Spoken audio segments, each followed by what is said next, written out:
Welcome to the Weird. Third attempt on recording this. We're doing Riley Sager's Final Girls, and this is the last attempt. Whatever we get, we're fucking keeping. Okay.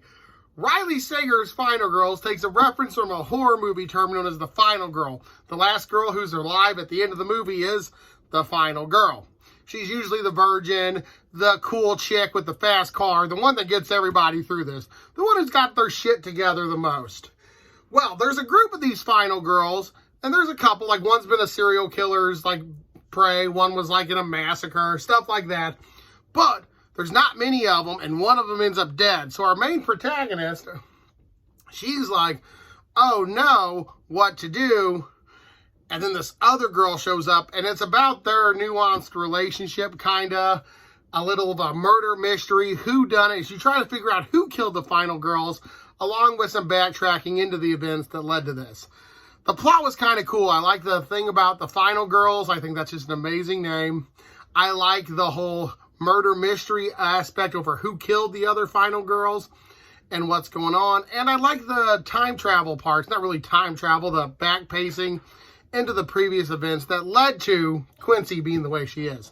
So I'll give the plot a B. It's indeed an original plot. It's got good terminology. And more importantly, it's got a bunch of cool, like, nuanced horror movie references that I just enjoy to death.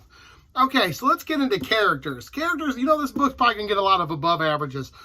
But the main character of Quincy was really cool. I really liked her.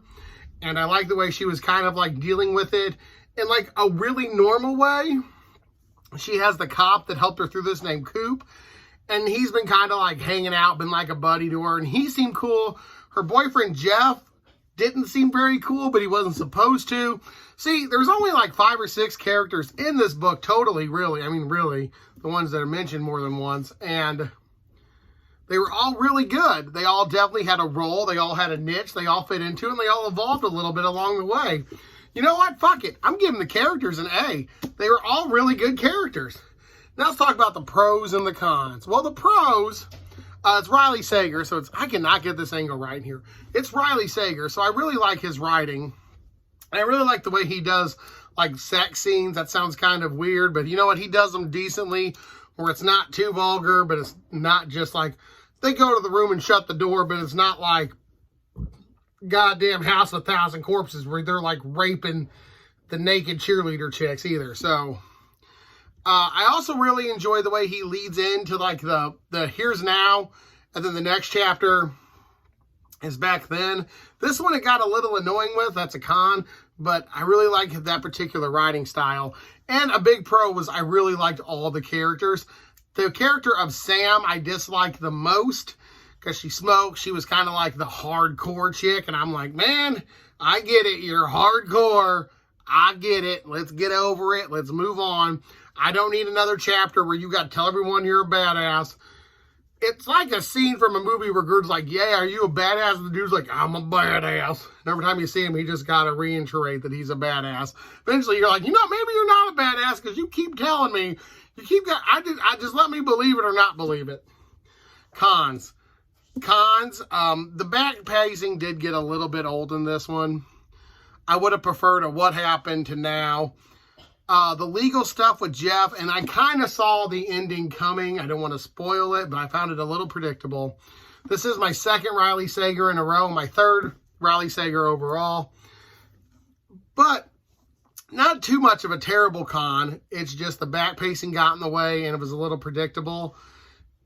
Very rarely did this book go off the path. Like you can see the path this book is taking the whole way. And it might go a little bit, but it never weaves too far off where you think it's going to go. There's 1 or 2 parts, but the rest is very predictable. Journey.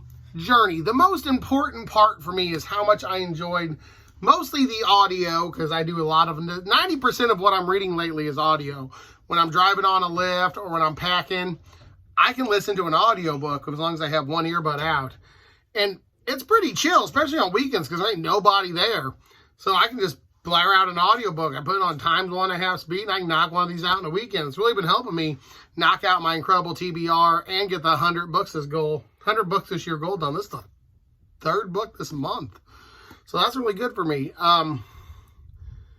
I'm going to say that the journey was really good. I really enjoyed the journey.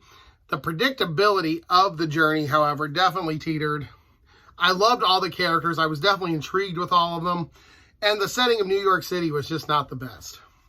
But it's got a lot of like cool horror movie nuance references. So Final Girls, I'm going to give overall, I'm going to give it a B. It's a really cool horror fanboy novel.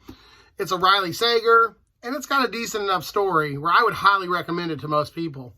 However, am I going to just get done with this and hop onto another Riley Sager? No. Even though that's what I did before. No, I'm going to switch to something else now. This has been your boy Prue, and you stay creepy. Deuces.